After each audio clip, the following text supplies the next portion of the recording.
이러한 T세포와 B세포 그리고 면역 단계를 활용한 항암제가 있습니다. 본래 항암제는 사실 많은 사람들이 위험하게 느끼고 있잖아요. 그 이유는 1세대 항암제가 빠르게 분열하는 세포를 타겟으로 만들어졌는데 빠르게 분열하는 정상세포도 같이 공격하기 때문이죠. 많은 분들이 항암제를 맞으면 위 점막에 문제가 생겨서 소화가 안 되고 또 두피세포에 문제가 생겨서 머리카락이 빠지는 것을 경험을 해보셨을 겁니다. 그 이유는 두피세포와 위세포도 빠르게 분열하는 특징이 있기 때문입니다. 그리고 두 번째로 개발된 2세대 항암제의 경우에는 표적 항암제라고 해서 암세포가 특이적으로 가지고 있는 유전자 항원을 잡는 항암제라고 할 수가 있습니다. 근데 이 암세포는 계속 자신의 모습을 변신할 수 있기 때문에 어느 정도 효과가 있다가 내성이 생겨버리면 이 항암제가 효과가 떨어지기도 하죠.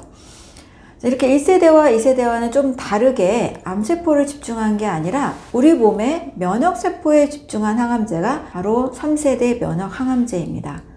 이 면역항암제의 특징은 방금 말씀드린 2단계 면역에 작용하는 이 T세포의 능력을 극대화시킨 겁니다. 암세포는 자기 변신 능력이 뛰어나기 때문에 마치 암세포가 아닌 척 정상세포인 척하는 늑대 양의 탈을 쓴 일이라고 표현을 할 수가 있습니다. 근데 면역력이 떨어진 암 환자의 경우에는 모든 면역세포가 기능이 상실한 상태이죠. 근데 이 면역항암제의 원리는 기능이 떨어진 T세포에게 힘을 줘서 모습을 둔갑한 암세포를 알아보게 만드는 겁니다. 정상세포는 전혀 건드리지 않고 우리 몸의 면역세포가 스스로 힘을 증가시켜서 암세포를 처리할 수 있는 그 능력을 신장시키다는 거죠. 이 면역항암제의 원리는 제가 좀 많이 강조드리는 우리 몸 전체 면역력을 올리는 방법 또 이 자연의 질서와 조금 유사하지 않은가 싶습니다. 이 면역항암제의 이 신박한 원리로 인해서 면역항암제를 개발한 일본의 혼조 다스쿠와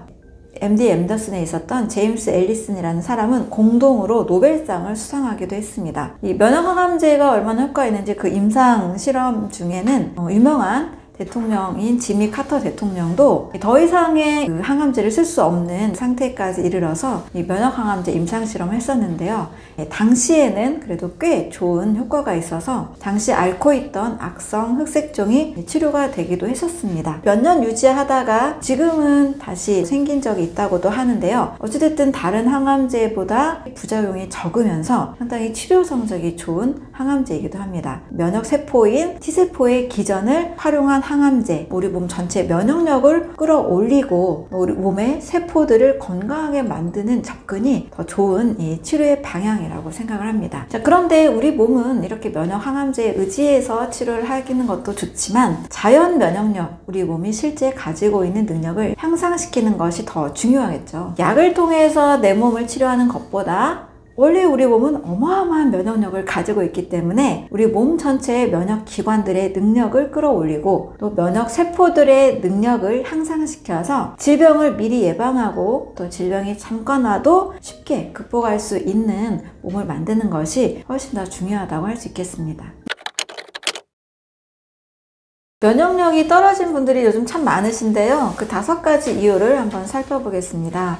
첫 번째는 가장 많은 분들이 이래서 면역력이 약할 겁니다. 바로 장이 약할 때입니다. 장은 우리 몸의 면역세포가 약 80% 성장, 성숙을 하는 기관입니다. 면역력의 80%가 장에 달려있다 라고 해도 과언이 아닌데요. 대부분 장 질환이 있습니다. 이 장내 미생물의 불균형을 뜻하는 디스바이오시스라는 새로운 증상을 요즘 많이 이야기하고 있습니다. 원래 그냥 내 몸만 생각을 했는데 내 몸속에 장내 미생물이 내 몸의 건강을 좌우한다라는 이야기가 굉장히 많이 나오고 있는 거죠. 이 장내 미생물이 건강한 세균, 유익균과 유해균이 있는데 유해균의 비율이 너무나 많이 생겨서 장내 건강 질서가 깨지고 이로 인해 면역력도 깨지는 증상이 일어납니다. 이 장내 미생물과 또 연관해서 장누수 증후군이라는 것도 굉장히 또 큰 장내 질환을 야기합니다. 장 점막에는 장내 점막 세포들이 있는데요. 여러 원인들로 인해서 이 점막 세포들의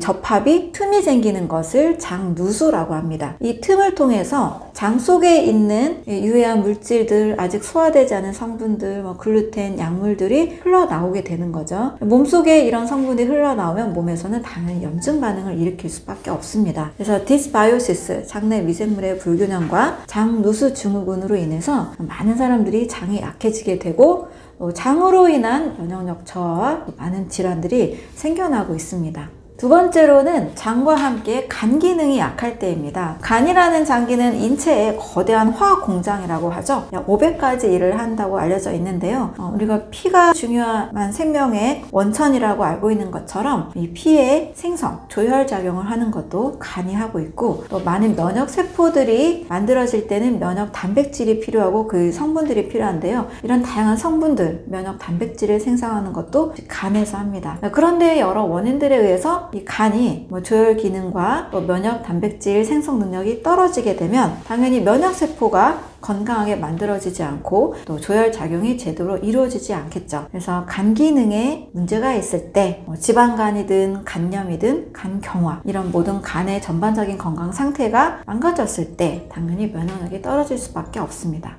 세 번째로는 바로 이 장 기능과 간 기능과 연결된 내용인데요. 바로 독소 음식을 많이 먹었을 때입니다. 왜 장이 망가지고 간이 망가질까요? 건강에 좋은 음식을 먹었다라면 크게 문제가 없을 텐데요. 독이 되는 음식을 너무나 많이 먹기 때문입니다. 대표적으로는 초가공식품들이 있겠죠. 우리가 편의점이나 마트, 또 밖에서 만들어진 그냥 간단한 음식들을 먹다 보니 자연 유래 음식보다 가공된 형태를 먹게 됩니다. 이 안에는 각종 첨가물들이 들어있고 또 영양의 불균형을 일으키기가 아주 쉽습니다. 또 약물이나 다양한 화학 물질들로 인해서 간과 장에 이 독소가 축적이 되기가 아주 쉽습니다. 또 복잡하게 다양한 음식을 동시에 많이 먹는 것도 우리 몸에서는 이 수많은 대사산물이 독소로 작용할 수 있기 때문에 잘못된 식사법도 문제가 될 수 있습니다. 최근에는 당 독소라고 해서 우리 몸에 초과된 당분이 몸속에 또 남아도는 단백질과 지방과 얽혀서 당 독소라는 것을 만들어내기도 합니다. 당 독소로 인한 당뇨, 당뇨 전 단계, 심혈관 질환, 여러 다양한 증상들이 또 생기기도 합니다. 이렇게 당 독소, 또 가공식품, 과식과 잘못된 식사법들이 우리 몸의 독소를 증가시키기 때문에 면역력을 떨어뜨릴 수가 있습니다. 네 번째로는 림프 순환이 안 될 때입니다. 림프라는 것은 지용성 비타민과 영양소들이 흡수되는 통로가 되기도 하면서 몸에 노폐물이 빠져나가는 이 통로입니다. 또 림프절이라고 하는 우리 몸의 면역 기관들이 우리 온몸에 500개 이상이 있는데요. 이렇게 림프가 제대로 순환이 안 되면 독소가 쌓일 수밖에 없습니다. 운동을 또 강조하는 이유 중에 하나도 온몸의 이 림프 순환은 가만히 있으면 절대 되지 않습니다. 운동을 통해서만 체액 사이사이에 있는 림프액들이 잘 순환이 되고 독소가 잘 빠져나가게 됩니다. 그래서 간단한 스트레칭이나 마사지나 또 걷기 같은 이런 몸의 움직임이 있을 때 면역력이 더 올라갈 수가 있습니다. 다섯 번째는 효소가 부족할 때입니다. 우리 아이들은 입에서 침이 줄줄줄 흐르지만 노인이 될수록 또는 병이 깊을수록 이 효소가 없다라는 말을 들어보셨을 텐데요. 이 효소는 우리 온몸의 각종 신진대사를 진행하는 단백질 촉매제라고 할 수가 있습니다. 효소가 많은 몸은 건강한 몸이고요. 질병이 있는 상태는 효소 결핍 상태라고 할 수가 있습니다. 암 환자들의 경우에는 면역세포인 백혈구가 활발하게 잘 움직여야 되는데요. 백혈구 주변에 있는 효소의 양이 정상인에 비해 현저하게 적다라는 이야기들을 하고 있습니다. 효소가 많은 몸을 만드는 것, 생명에 작용을 하는 효소가 많은 상태가 바로 건강한 상태라고 할 수가 있습니다. 자, 이렇게 장이 약하고 간이 약하고 독소 음식을 먹고 림프순환이 안 되고 효소가 부족할 때, 이럴 때 온몸의 면역력이 떨어지니까요. 우리 몸 전반적인 간과 장과 또 림프, 몸에 또 독소를 줄이는 이런 방법들이 건강한 면역력을 만들 수가 있습니다.